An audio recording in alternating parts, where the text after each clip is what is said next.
नमस्कार, आदाब, सत श्री अकाल। आप सभी प्यारे दोस्तों का बहुत बहुत अभिनंदन और स्वागत है आपके अपने चैनल लेट्स स्टडी विद साक्षी पर।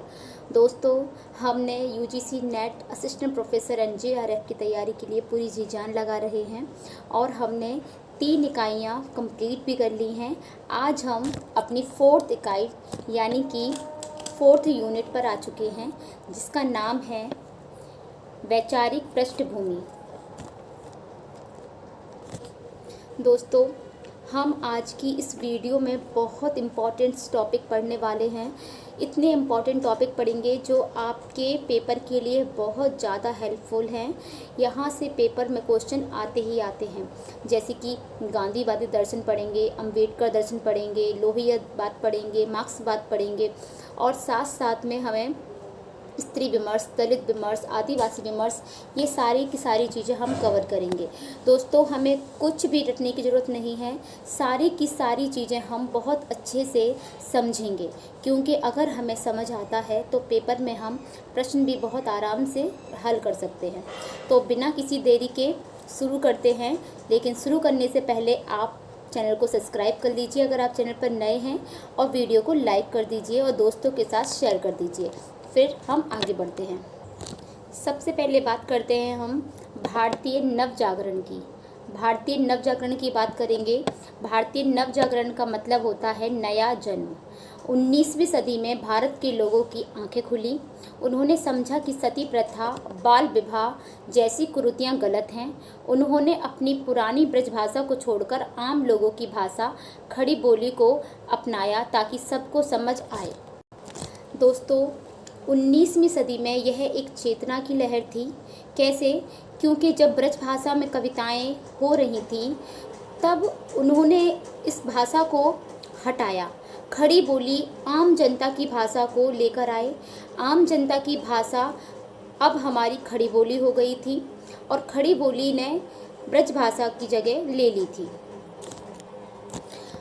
दोस्तों, अगला टॉपिक पढ़ते हैं हम, वो है गांधीवादी दर्शन।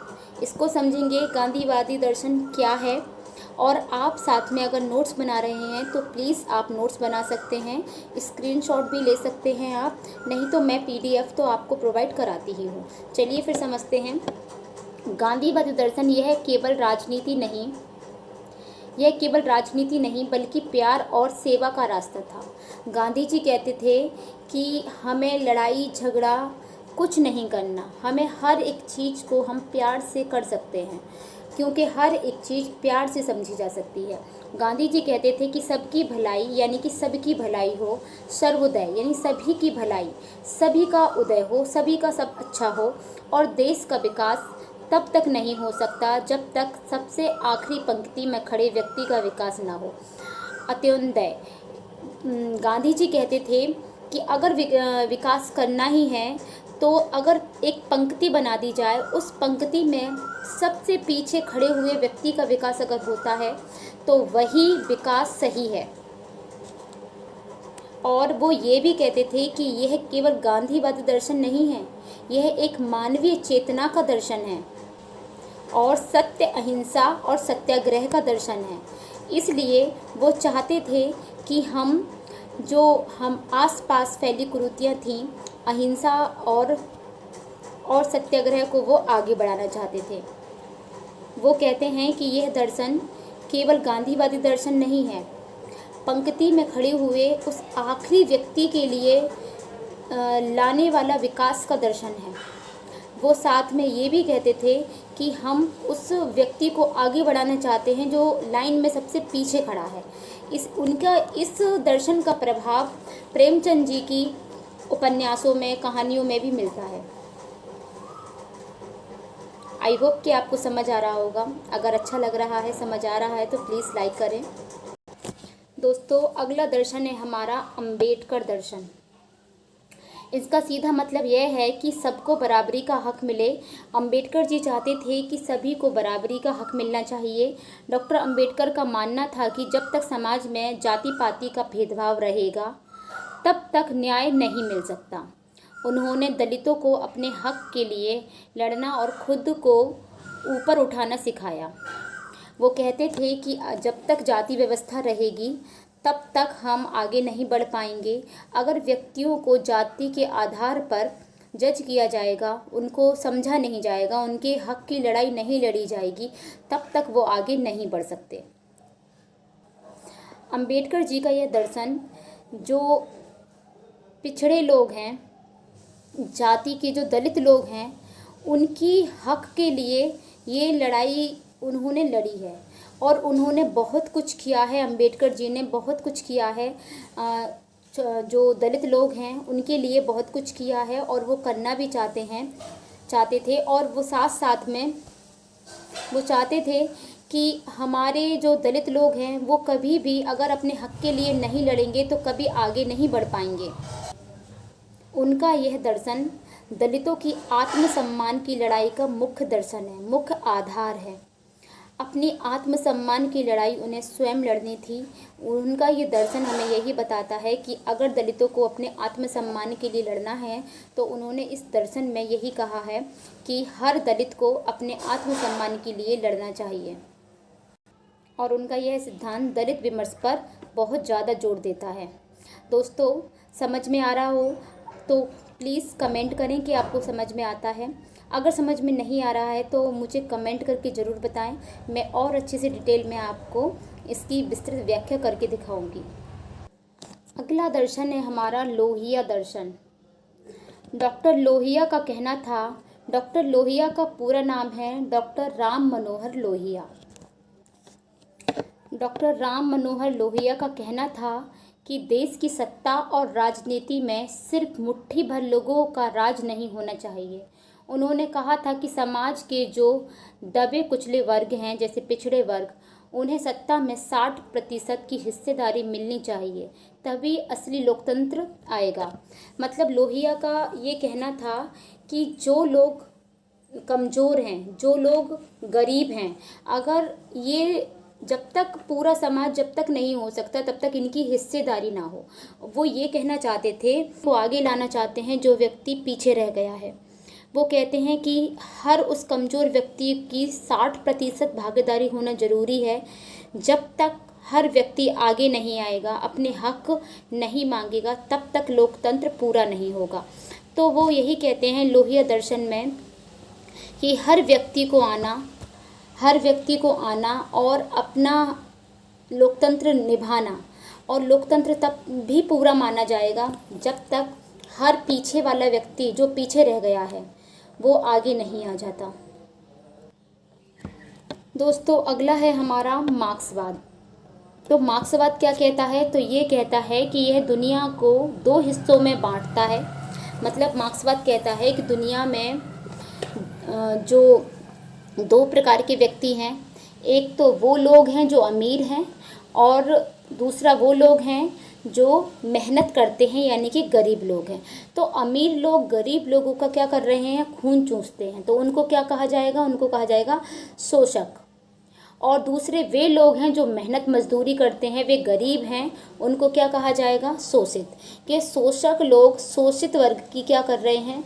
शोषित कर रहे हैं। जो शोषक लोग हैं, बड़े बड़े अमीर लोग हैं, वो गरीब लोगों को दबाते चले जा रहे हैं, उनके हक खुद छीनते चले जा रहे हैं।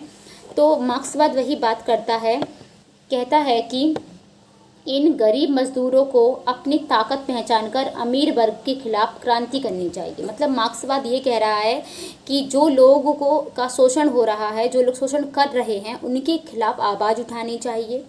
हमें अपने हक की लड़ाई लड़नी चाहिए। उन व्यक्तियों को आगे आना चाहिए जिन व्यक्तियों को अमीर लोगों ने दबा लिया है। आज भी ऐसे लोग हैं, कई ऐसी जगह हैं जहां पर बहुत लोग अपने हक के लिए नहीं लड़ पा रहे हैं, जो अपनी गरीबी अपने अंदर ही छुपा लेते हैं, अपने दुख दर्द नहीं बयां कर पाते हैं। ऐसे लोग भी हैं हमारी दुनिया में, पर मार्क्सवाद उन लोगों से यही कहता है कि आपको अपने हक की लड़ाई लड़नी पड़ेगी। हमें अपने हर मुश्किल का सामना स्वयं करना होगा।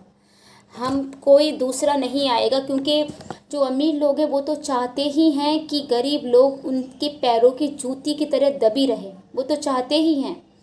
तो हमें किसी के नीचे दबना नहीं है, अरे हमारा जन्म हुआ है, हम इज्जत से कमा के खा सकते हैं, हमें किसी अमीर लोगों की नीचे नहीं दबना है। जो मार्क्सवाद है वो इसी चीज़ को बढ़ावा देता है। वो ये कहता है कि जो अमीर लोग होते हैं, पैसे वाले होते हैं, वो क्या करते हैं, जैसे पैसे वाले लोग हैं, आप ऐसे समझिए, पैसे वाले लोग एक बड़ी फैक्ट्री खरीदी, उनके पास पैसा है, मशीनें लगाई उनने, और उन्होंने क्या किया, मजदूर लगा दिए।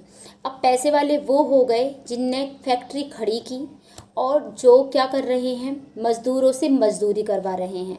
पर मार्क्सवाद ये कहता है कि आप उन मज़दूरों को उनकी मजदूरी उतनी नहीं मिल रही है जितनी मजदूरी उन्हें मिलनी चाहिए। मतलब उनके हिस्से का हक भी कौन खा रहा है, अमीर लोग खा रहे हैं। उनसे मजदूरी ज़्यादा करवा रहे हैं और उनका उतना पैसा उन्हें नहीं दे रहे हैं जितना पैसा उनको उनकी मेहनत का मिलना चाहिए। तो मार्क्सवाद ने इसी हक के लिए अपना जो अंदर का दर्शन है वो बाहर लेकर आए हैं और ये लड़ाई उन्होंने जारी की है। तो ये मार्क्सवाद इसी बात पर जोर देता है कि हमें क्या करनी चाहिए, अमीर वर्ग के खिलाफ क्रांति करनी चाहिए। आई होप आपको समझ आया होगा। दोस्तों, यहाँ तक हमने समझ लिया है, अब हम आगे बढ़ते हैं। अगला है हमारा मनोविश्लेषणवाद। इसको समझते हैं कि ये क्या कहता है। ये कहता है कि इंसान जो भी करता है वह सब उसके दिमाग के ऊपरी हिस्से से नहीं होता। ये हमारे अंदर बहुत सारी इच्छाएं दबी हुई रहती हैं, जो हमारे अंदर की इच्छाएं दबी रहती हैं, जिनका हम पता नहीं चलता, जिनका क्या होता है हमें पता नहीं चलता। वही उसी चीज़ पर मनोविश्लेषणवाद क्या करता है, जोर देता है। आप ऐसे समझ सकते हैं कि मनोविश्लेषणवाद जो है वो विज्ञान की तरह मन को पढ़ लेता है। मन को पढ़कर वो ये कहता है कि व्यक्ति का व्यवहार सिर्फ उन बातों पर डिपेंड करता है, उन पर निर्भर करता है कि जो इच्छाएं हमारी मन के अंदर दबी रह गई हैं, जिन्हें हम खुद भी नहीं जानते, उन बातों पर, उन भावनाओं को जब हमारे व्यवहार से पता चलता है, इसी बात पर मनोविश्लेषणवाद क्या करता है, जोर देता है। हमारे जैनेंद्र और अज्ञे जी ने अपने साहित्य में इसी चीज़ को दिखाया है। ये हमारे दिमाग की उस हिस्से की बातें करता है जिस हिस्से को हम खुद भी नहीं जानते। दोस्तों, अगला है हमारा अस्तित्ववाद। ये क्या कहता है, ये कहता है कि आप अपनी ज़िंदगी के मालिक खुद हैं। दुनिया का कोई पहले से तय किया हुआ नियम नहीं है। आप अपने कर्मों से अपने फैसले खुद तय करते हैं कि आप क्या बनेंगे। आप अपने हर काम के लिए खुद जिम्मेदार हैं। मतलब अस्तित्ववाद ये कहता है कि दुनिया का कोई खुद का पहले से लिखा हुआ कोई नियम नहीं है, कोई अर्थ नहीं है। हम अपने कर्मों के आधार पर, अपने इच्छाओं के आधार पर अपना क्या लिखते हैं, अर्थ लिखते हैं। आप जैसे आपने सोच लिया कि हमें क्रिकेटर बनना है, तो आप उसी चीज़ पर मेहनत करेंगे और आप वही बनेंगे। तो जैसे एक, आप ऐसे समझिए, एक कोरा कागज़ है, आप उस पर जो चाहेंगे आप वह लिख सकते हैं। तो अस्तित्ववाद भी यही कहता है कि दुनिया में कुछ भी पहले से तय किया हुआ नहीं है। हम अपने नियम खुद बनाते हैं, हम अपने नियम खुद बनाते हैं, अपने फैसले हम खुद करते हैं, और आप जो चाहें, जैसा चाहें, आप खुद से कर सकते हैं। तो ये स्वतंत्रता और जिम्मेदारी पर क्या करता है, जोर देता है। अस्तित्ववाद व्यक्ति की स्वतंत्रता पर और उसकी जिम्मेदारी पर जोर देता है। दोस्तों, अगला है हमारा उत्तर आधुनिकता। ये बहुत ही सरल है, इसे समझना भी बहुत आसान है, बहुत आराम से समझेंगे हम, कोई जल्दबाजी नहीं है। ये बड़े बड़े सिद्धांतों को नहीं मानता। जो उत्तर आधुनिकता है वो बड़े बड़े सिद्धांतों को नहीं मानता है। यह कहती है कि सबकी अपनी अपनी कहानी होती है। यह हाशिए पर पड़े उन छोटे लोगों की आवाज़ को महत्व देती है जिन्हें इतिहास में कभी जगह नहीं मिली। मतलब ये कि ये बड़े बड़े सिद्धांत नहीं मानती। ये कहती है कि उन स्थानीय कहानियों को मानती है, वो छोटे छोटे टुकड़ों को मानती है जिनको कभी बताया ही नहीं गया, जिनको कभी, जिन पर जोर ही नहीं दिया गया और जिनको इतिहास में कभी लाया ही नहीं गया। तो उत्तर आधुनिकता इसी बात पर जोर देती है बड़े बड़े सिद्धांत इनके सामने कुछ नहीं है। छोटी छोटी स्थानीय कहानियाँ का ये विखंडन करती है। दोस्तों, अब आ गए हम बहुत ही महत्वपूर्ण टॉपिक पर, जिसका नाम है अस्मिता मूलक विमर्श। दोस्तों, इसके अंदर हम 4 प्रकार की विमर्श पढ़ेंगे। दलित विमर्श, स्त्री विमर्श, और भी 2 विमर्श हैं जो बहुत इम्पॉर्टेंट हैं, जैसे आदिवासी विमर्श, है ना, अल्पसंख्यक विमर्श। इनको हम अच्छे से समझेंगे और जानेंगे। तो पहले समझते हैं हम दलित विमर्श। यह विमर्श जातिगत भेदभाव, छुआछूत और सदियों से चले आ रहे शोषण के विरुद्ध एक सशक्त आवाज़ है। इसका मुख्य उद्देश्य दलितों के लिए मानवीय गरिमा, समानता और सामाजिक न्याय सुनिश्चित करना है। साहित्य के क्षेत्र में यह दलित लेखकों ने अपने अनुभवों के माध्यम से आत्मसम्मान और जाति व्यवस्था के दमन को उजागर करता है। मतलब ये है कि जो हमारा दलित विमर्श है, ये स्त्री की और दलितों के साथ जो होता था, जो पहले से चला आ रहा भेदभाव जैसे छुआछूत हुआ, जो सदियों से चला आ रहा है, तो उसके विरुद्ध एक आवाज़ उठाई गई। कि हम भी क्या हैं, इंसान हैं। हम इंसान हैं और हमें भी क्या मिलना चाहिए, समानता का अधिकार मिलना चाहिए। तो दलित विमर्श हमें इसी बात पर जोर देता है कि जो दलित लोग हैं, हमें जाति की वजह से हमें पीछे ना रखें, जाति की वजह से हमें ना रोंदा जाए। हमें जाति की वजह से इंसान की जगह मिलनी चाहिए। मतलब हमें सिर्फ जाति के पीछे कर देना, हमारे साथ भेदभाव करना, छुआछूत करना, तो ये तो सही नहीं है ना। इसीलिए हमें वो ये कहते हैं कि हम भी इंसान हैं। अगर हम दलित जाति में हैं तो क्या हुआ, पर हम भी इंसान हैं। हमें भी समाज में क्या मिलना चाहिए, न्याय मिलना चाहिए और समानता का अधिकार मिलना चाहिए। तो दलित विमर्श इसी बात पर जोर देता है, किस पर, सामाजिक न्याय पर और समानता पर। अगला है हमारा स्त्री विमर्श। यह विमर्श पितृसत्तात्मक समाज की उन मान्यताओं को चुनौती देता है जो स्त्री को पुरुष के अधीन मानती है। इसमें स्त्री की स्वतंत्र पहचान, उनकी शिक्षा के अधिकार, आर्थिक आत्मनिर्भरता और घरेलू सामाजिक शोषण के खिलाफ आवाज़ उठाने वाले पर बल दिया गया है। यह स्त्री को वस्तु नहीं बल्कि एक गरिमापूर्ण व्यक्ति के रूप में स्थापित करने का प्रयास था। दोस्तों, पहले क्या होता था कि जो स्त्री को पूछा ही नहीं जाता था। मतलब घर में पुरुषों की सत्ता चलती थी कि घर में अगर पुरुष हैं, तो जैसे घर में कोई बड़ा काम हो रहा है तो स्त्री की राय लेना भी ज़रूरी नहीं था। पहले स्त्रियों को पढ़ाया भी नहीं जाता था कि तुम्हारा जन्म हुआ है लड़की का, तो तुम्हें तो घर का चौका चूल्हा ही करना है। पर दोस्तों, ये जो स्त्री विमर्श है, ये स्त्री की अधिकार की, उसकी हक की लड़ाई है कि स्त्री को भी पुरुष की तरह ही उतना ही गरिमा और सम्मान मिलना चाहिए जितना कि एक पुरुष को मिलता है। तो ये जो हमारा स्त्री विमर्श है, ये उन महिलाओं के लिए है, उन महिलाओं के लिए नहीं दोस्तों, ये सभी महिलाओं के लिए है कि जब समाज में महिलाओं की कोई अधिकारी नहीं था, कुछ भी नहीं था, महिलाएं सिर्फ और सिर्फ एक घर की 4 दीवारी में रहकर घर का चूल्हा चौका करती थी। उनने बस घर में खाना बना दिया और घर में साफ़ सफाई कर ली, कपड़े धो लिए, बच्चों को पाला, बस घर की जिम्मेदारी ही पूरा करना ही वो बस अपना अधिकार समझती थी, अपना हक समझती थी कि यही उनकी ज़िंदगी है। तो स्त्री विमर्श उनके अधिकारों पर, उनकी शिक्षा पर, हर एक चीज़ पर, उनकी पहचान पर, कि उनकी खुद की भी एक पहचान है, उनके खुद के भी कुछ सपने हैं जिन्हें उन्हें पूरा करना चाहिए।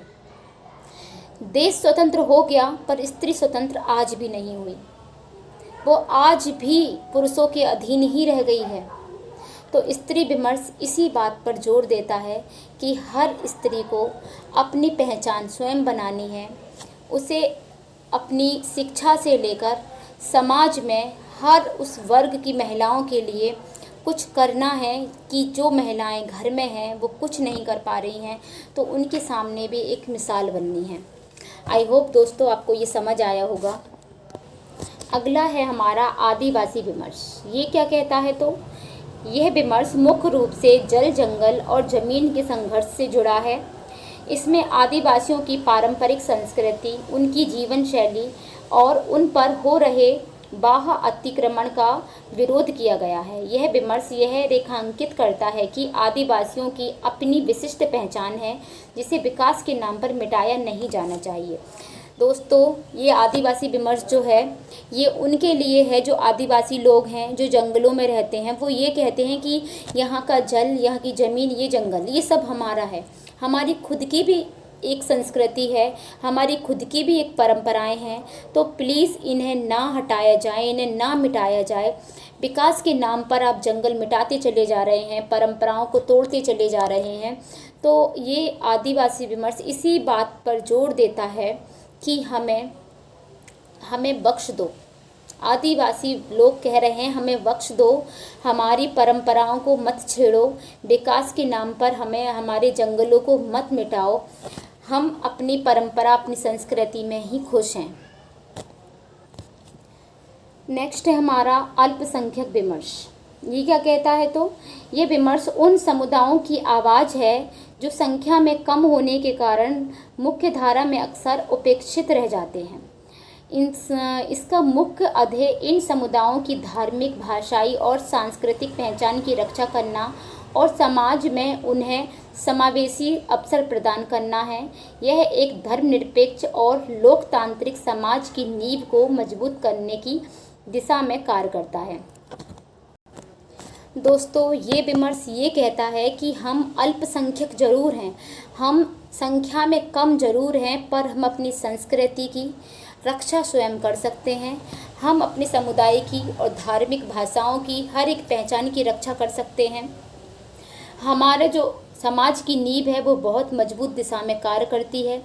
हम कि अपने लिए आवाज़ स्वयं उठा सकते हैं। तो ये अल्पसंख्यक विमर्श है, जो लोग संख्या में कम हैं पर वो कहते हैं कि हमें अवसर अगर मिलें तो हम सब कुछ कर सकते हैं। हम अपने देश की, अपने समाज की, अपनी संस्कृति की, हम अपने धर्म की हर एक चीज़ की रक्षा स्वयं कर सकते हैं और हम करेंगे। दोस्तों, ये था हमारा यूनिट 4 वैचारिक पृष्ठभूमि, जो कि हमने बहुत ही सरल भाषा में इसको पढ़ा है, समझा है। दोस्तों, मैंने आपके लिए जो नोट्स बनाए हैं वो मैंने खुद से स्वयं बनाए हैं। एक एक चीज़ मैंने खुद से लिखी है और इतनी सरल भाषा में लिखी है ताकि आप लोग को बहुत अच्छे से समझ आए।